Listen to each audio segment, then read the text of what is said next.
Well, hi guys. I hope you are doing great. Oh man, what a great day we've been having. Wonderful time of year. See the little Christmas tree in the background there. I don't know when you get a chance to watch this video or when you'll be uh, onto the series, but it's Christmas time around here, and so it's just a great time of year to be a Seahawk fan. Great time of year to be with family and friends, and it's that time of year when you really get exposed to all kinds of people and all these different unique relationships. I can remember in my early 20s years, so sometimes those years were quite stressful because I was around people that did not understand my vision. They did not understand what I was trying to do for my family, and they felt it was their responsibility to let me know of their displeasure in the choices of my vocation of building my company. And they wanted me to have a job and be like my older brother, who was amazing, went to school and became a doctor and did amazing things. And I was barely able to graduate from high school with my grades, and certainly to go to college, got turned down by everywhere, didn't pass my SATs. I don't even know if you can do that. I didn't even know what the SATs were back then, but it's just one of those things where the holidays became somewhat of a depressing time because I was forced to be around people, um, and that's what I thought. I put myself into a victim mindset. I put myself into a powerless mindset. As a result, I didn't enjoy the holidays. Now it's time of year where I hopefully have matured in time and look at life a little bit differently. And I thought I would just take a few minutes tonight and share with you a little bit of this breakthrough. This is going to be part of a series, so hang in there with me. Even though we're just covering a little bit of this tonight, it's probably going to be a 6, 7, 8 part series over the next 6 months. And depending how you decide to come across these videos, you can watch them whenever your time, whenever you feel it's appropriate. But what I'm going to talk to you about is the foundation of a powerful relationship and what it means to be a powerful person, a powerful relationship. And if you're looking for some background information, I would just encourage you to go to Bethel and read a lot of their information on culture of honor, defining relationship, keep your love on. There's a lot of material available that I have put hundreds and hundreds of hours into understanding, studying, trying to get to a point where it's so deep in me that I can release it. And hopefully this message will come across in a way that it'll impact your life, because I think relationship development becomes one of the cornerstones of creating any kind of significant influence or any significant movement, for that matter, any kind of significant financial breakthrough, because your ability to make income in the modern world is direct proportion to your ability to impact people's lives in a positive way. And so to make impact, you got to make contact. In order to do that, you have to have quality relationships. You have to learn how to be powerful. You have to learn how to deal with different types of people. You got to learn how to protect the relationship. And we're going to get into all kinds of details as we move through this series about developing powerful relationships and how to stay strong.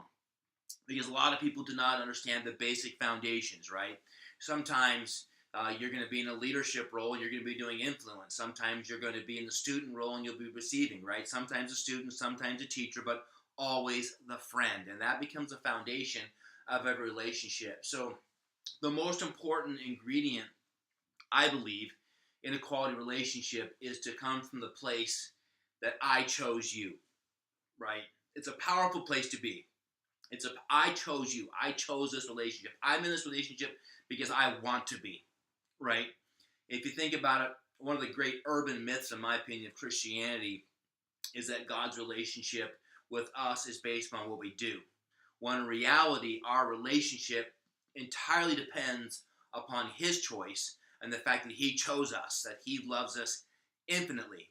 And whether you're a Christian or not, that is one of the urban myths, is that we have to be doing all these things for God to be happy. In reality, He chose us, and our relationship and our perspective that He has towards us does not alter based upon our behavior.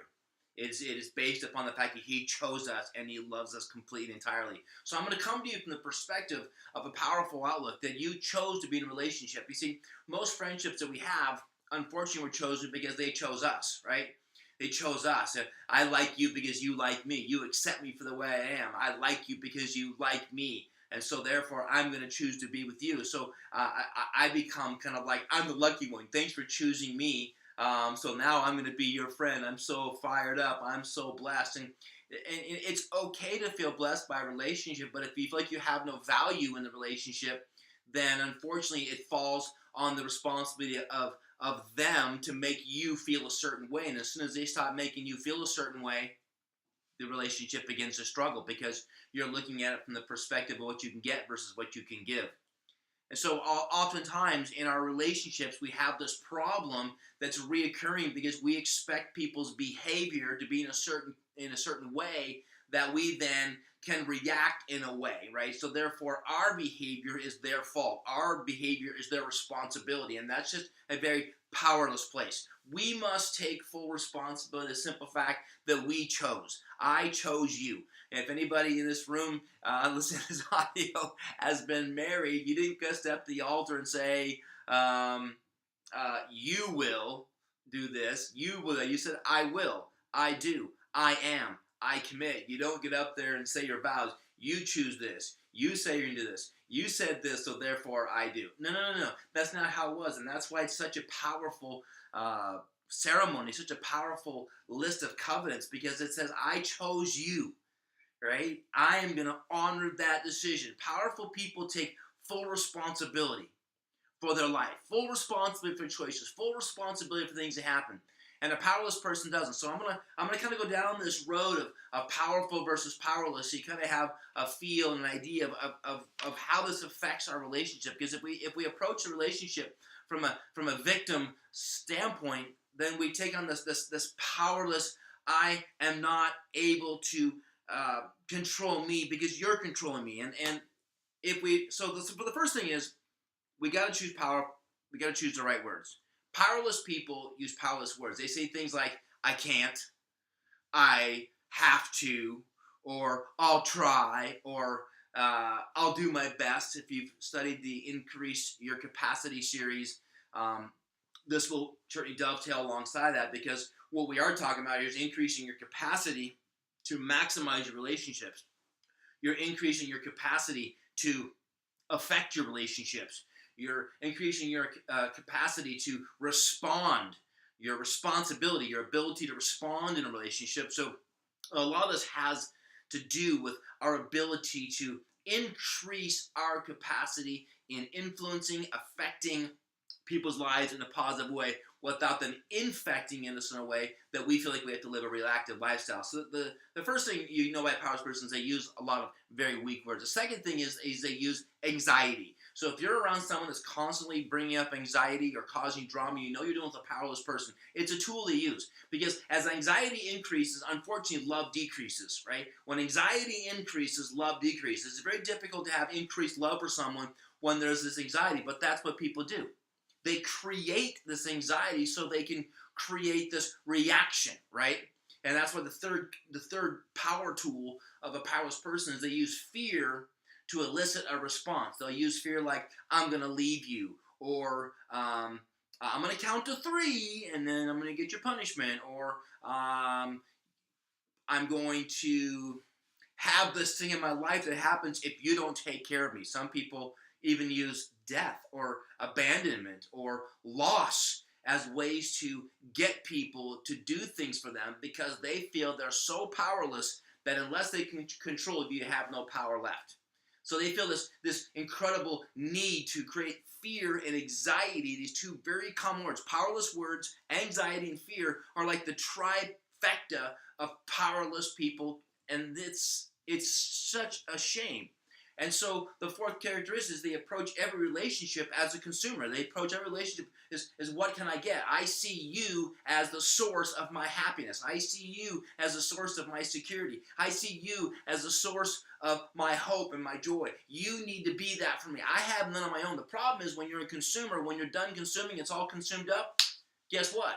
Now you're my problem. Now you're my liability. Now you're my challenge. And it gets worse and worse and worse to a point where neither person has love, joy, hope that they can add to the relationship. So now you have this complete breakdown.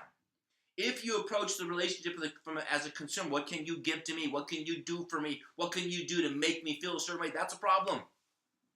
That's a real problem. And so I guess I'm going to have to ask you is, how do you approach your relationship? From a powerful or powerless mindset?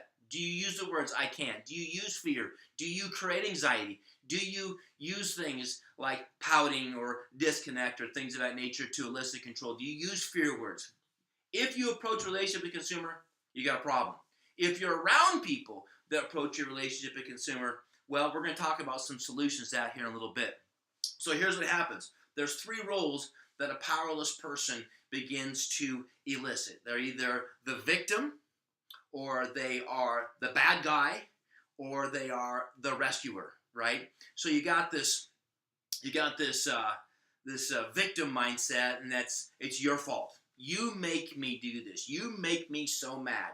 That is a victim. No one makes you mad. No one makes you sad. You can be mad. You can be sad, but no one makes you feel. You got to own your own relationship. You got to own your own emotions. You got to own the authority you have through the power of your spoken word. No one makes you do that.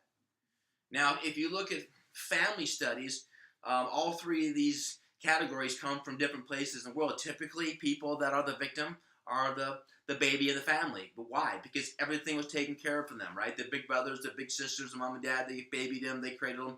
Every problem I have is someone else's fault. Someone else fixes it. Someone else can do it. Someone else has to rescue me. And the problem with the victim is that you need a rescuer.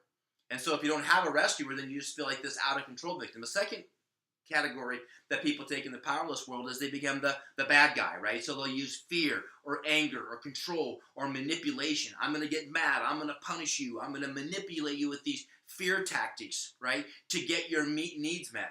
And I have to admit, be a bit transparent. I grew up in that environment, and I elicited that with my own family. I'm not proud of this. I'm sharing with you from a transparent standpoint because I know who I am now, and I know the mistakes I've made.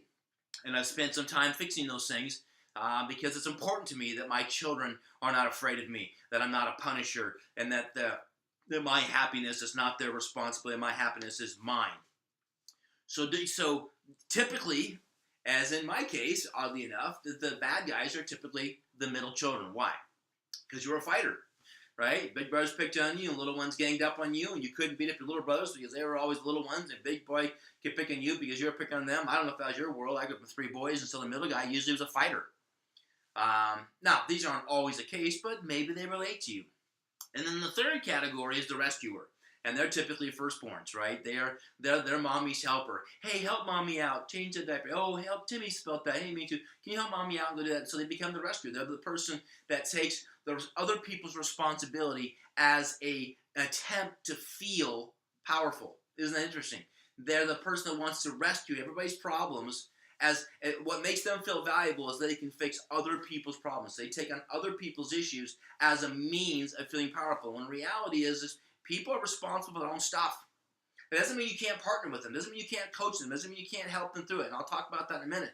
But it is not your responsibility to fix other people's problems. It is your responsibility to help them identify and then partner with them in a way that helps them to break off the bondage that those things bring in their life. So this is a real issue.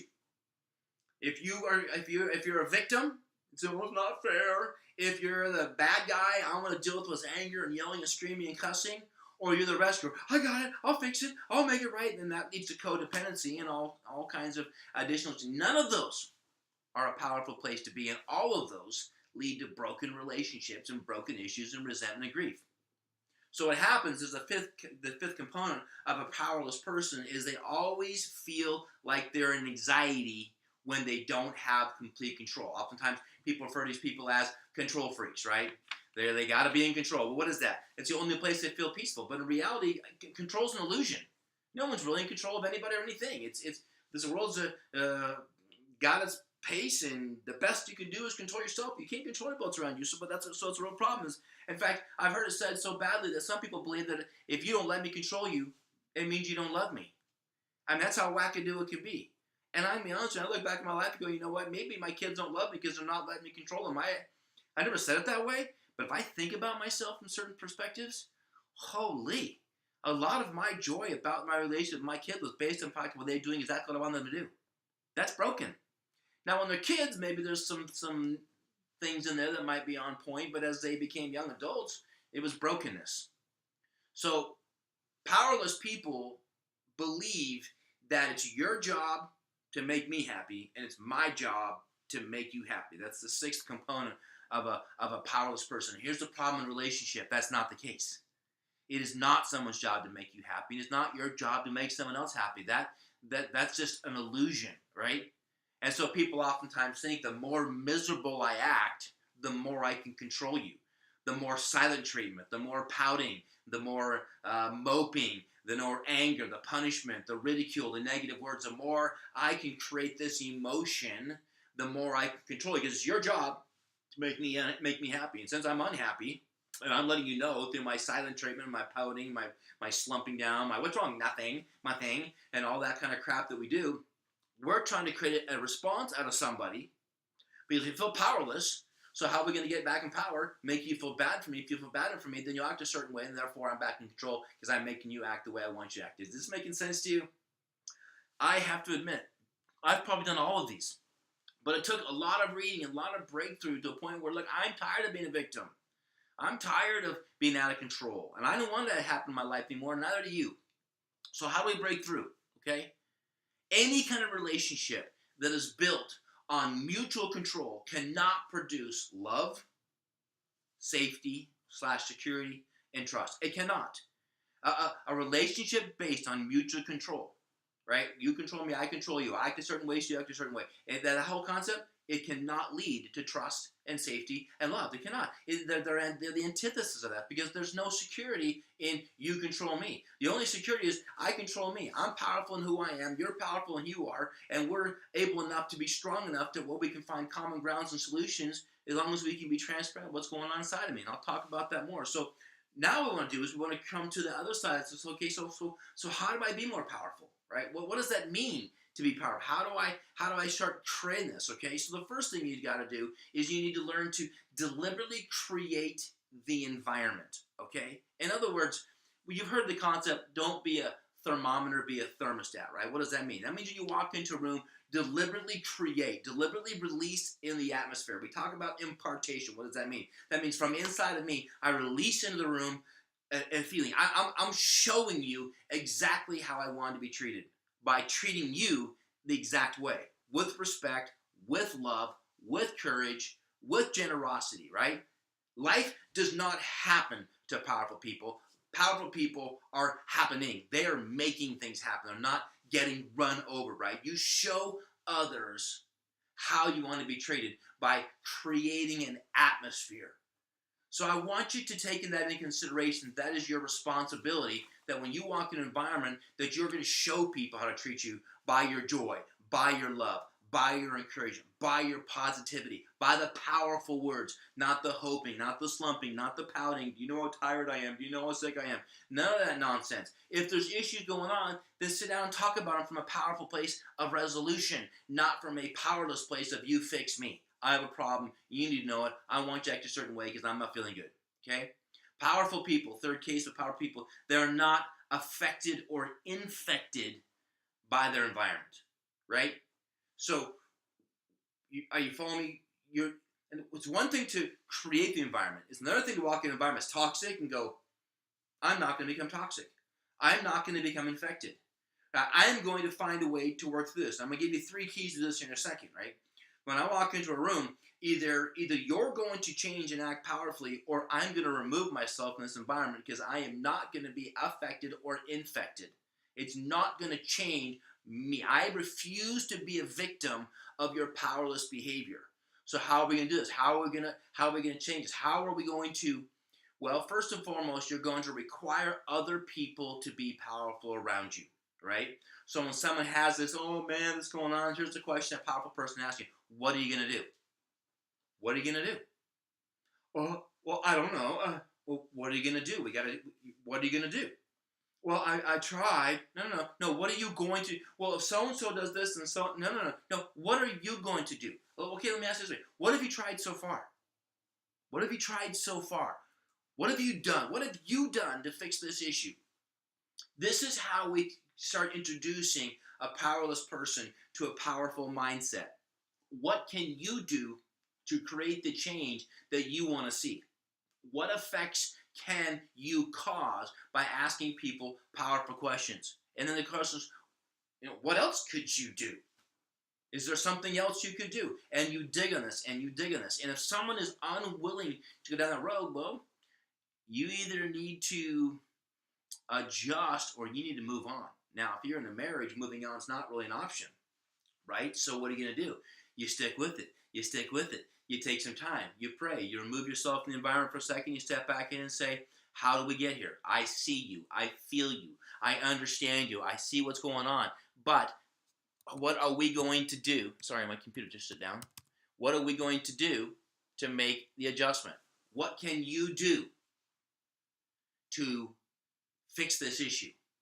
And I'm willing to help you, but I'm unwilling to do it for you because otherwise I become codependent and I'm enabling your behavior. I want to help you become powerful. So you have these very strong conversations. So the three keys: one, you've got to be powerful. You've got to be powerful. Number two, you got to make powerful choices. And number three, you got to be able to control yourself. In other words, do not allow yourself to be affected or infected. You've got to learn how to make powerful choices yourself of how you're going to respond versus react.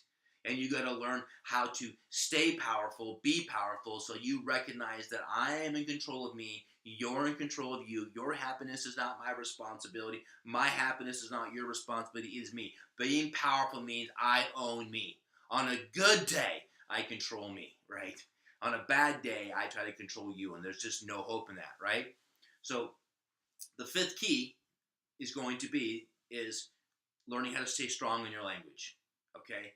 So what are we talking about here? How are we going to stay strong in our language? Well, those are the words like I can, I will, right? I am, or I do, right? Once again, anybody that's been married, they don't step at the altar and say, I might, I'll try, I hope to, it's my goal, I'll do my best. Those are not options. It's I will, it's I do, it's I can, it's I'm able, right? Those are the statements that a powerful person owns because it's the key to breakthrough. You can't give up control. You can't give up authority over your own actions, your own belief, your own thought life. This is a major breakthrough if you want to have a healing in the number one relationship of your life, and that is your marriage. The number two relationship is typically with your siblings or your parent, depending on your situation.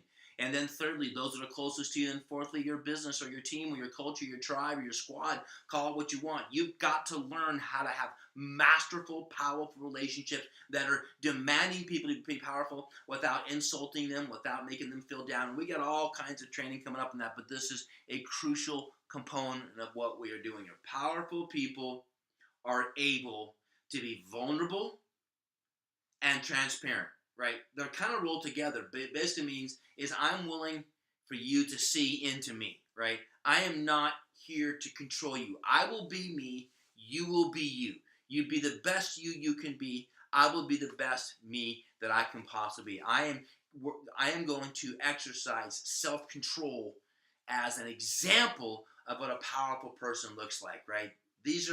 I would call that the sixth key is that I am going to be vulnerable and I'm going to be transparent. I'm going to tell you what's going on inside of me. Not from a perspective of it's your fault, not from a perspective of you made me, but I'm going to share it to you from a perspective of I see you, I feel you, I understand, I have compassion. You're not alone, right? However, it is going to be up to you to fix your situation, and what are you going to do? What have you tried? What else are you going to do? That sounds like a good idea. Why don't you go do that? And then let's talk about it. I'm not going to fix your problem. You don't say that part, but it's really challenging people to address their issues. So if we're talking about a reinvent, okay, because a lot of people have approached life from this victim mentality. A lot of people have been powerless. A lot of people have had this issue. You have got to first and foremost, you got to identify the lies that you've given access to that you now believe. The lies that you're powerless, that you're a victim, that someone else is responsible for you. The lies that say, I can't, or I did my best, or if this hadn't happened, then this would happen. You gotta break off the lies. And then you gotta secondly break off the influence that these lies have over you. Because these lies are keeping you in bondage to a belief system that says you're a victim, that you're powerless, that you can't. And you know what? Most of you watch this video, you know you're not a victim. You know you're not powerless. But if you listen to your self-talk, you hear it. Now, more than likely, one of the most challenging things for you to do is to hear yourself talking, because typically you're justified in your own emotions because you're in your own space. You're going to identify others first. And if that's how your breakthrough happens, then great. If you see it in people around you, you're like, oh, they're acting like a victim. Oh, they're acting like this. Oh, my God, da-da-da. Then you begin to recognize it. Then when you have the time, ask yourself, are you acting powerfully? Are you saying things like I can, I will, I am, I shall? Or are you saying I'll try, I hope so, I'll do my best? Are you building in backdoor excuses why you can't get things done, why you can't accomplish certain things, why it's so hard to be blah blah blah? The concept of increasing your capacity is when you reach that 80% threshold, you are introducing yourself to the doorway of breakthrough. This is a very important concept. And in a relationship, when things get to that point where they're beginning to tip, when you're getting frustrated, you're getting angry with people, when you're starting to talk to people in a way that is dishonoring, that's when you've got to lean in. But typically, that's when you say, screw it, that's out the window, and I'm going carnal. I'm going your animal style on you. And that's what happens to a lot of people. And I've been there too. So don't try to convince you I got it all figured out and I'm all perfect yet. I'm not. But I'm working on it every day. And I want to challenge you the same. Learning how to be powerful in times when actually you feel like being powerless would be more productive. I can get more done by yelling and screaming than I could by trying to walk through this and create solutions. I get more done by withdrawing and being silent and treating it. I get more done this way because it works for me in the past. The problem is it didn't work. Anxiety went up, love went down. And when love goes down, the relationship begins to fall apart. And if everything in our world seems to stem around this concept of relationships, of I chose you, God chose you, you chose the people you're with. Honor that choice. You're not a victim, right? This is why we're so strong on teaching vetting. You choose. If you don't choose, if you let anybody in your business just wants to get involved, then guess what? Then you're painting a victim culture where you chose me, I'm so lucky, I'm so blessed, so I hope you continue to say things and do things that make me feel like I'm a valuable leader, that I'm a great leader. Like, no. Garbage. You are a great leader. You're very effective. You're a powerful human being. And so you should have the authority to pick and choose the right people that meet your squad, that meet your culture, that meet your covenant, right? Culture trumps talent. You've got to get to that point where you know who you are and you act so powerful that you're going to be selective. So you bring the right people around you. Who do you want around your family? Who do you want around your kids? Who do you want to spend the rest of your life developing an amazing impact around the world? Who is it that you want to really do life with? Sometimes a student, sometimes a teacher, always a friend. What does that mean? That means we all learn from each other. You're not the God. You're not the upline. What does that name anyways? We're friends. We're family. On earth as in heaven, right? That's what we do. That's our connection. When the apostles and the people asked Jesus to teach and pray, what did he say? Our Father who art in heaven. What does that mean? Our Father means it's the family. That the kingdom is a family concept. So your brothers and sisters, we're all family. We're grafted together. So if we don't learn to treat each other powerfully, respectfully, honorably, then we got a problem. So if you're looking for breakthrough, the first thing you got to do is identify the lies. Second thing is you got to find yourself a mentor. And a mentor that you can get transparent with, which means a mentor that will get transparent with you. If you're meeting with someone that will not get transparent with you, then you're going to have something in your brain saying, this is not safe. I'm not comfortable going, explaining what's going on in me because I can't see what's going on in you. So if you're mentoring people, it is your responsibility to become so strong and so confident, so powerful that you're able to be a little bit transparent so people can see in you. Intimacy. Into me, you see. If I want to have a deep relationship, you got to go see what's going on inside of me. And guess what? You got to show what's going on inside of you. And if I can't see what's going on inside of you, I cannot read your mind. Do not expect people to be mind readers. It's not real. Right? It's not real. Choosing love is one of the most powerful choices you will ever make. And guess what? It's also the most rewarding. But when you choose love over fear, I'm going to be honest with you, it takes a lot more effort because we've been trained in the most cowardly form of leadership, and that's fear and hinting and little slight comments and little pouty things like, what's wrong? Nothing. Or crossing arms or slumping down or just one of those attitudes. It's the laziest form of influence because I'm going to act a certain way to get you to act a certain way versus saying, no, I'm going to show you how to act no matter what goes on. I'm going to be powerful. Not dominant. Powerful does not mean loud. Powerful does not mean overbearing. Powerful does not mean controlling. Powerful, actually, contrary, means I'm so confident who I am, I don't need to make you be me. I'm so confident who I am that I don't need you to be anything other than the best version of you. So let's discuss that. What is the best version of you? What is the greatest manifestation of love in your life? How do we get off of fear and on to love?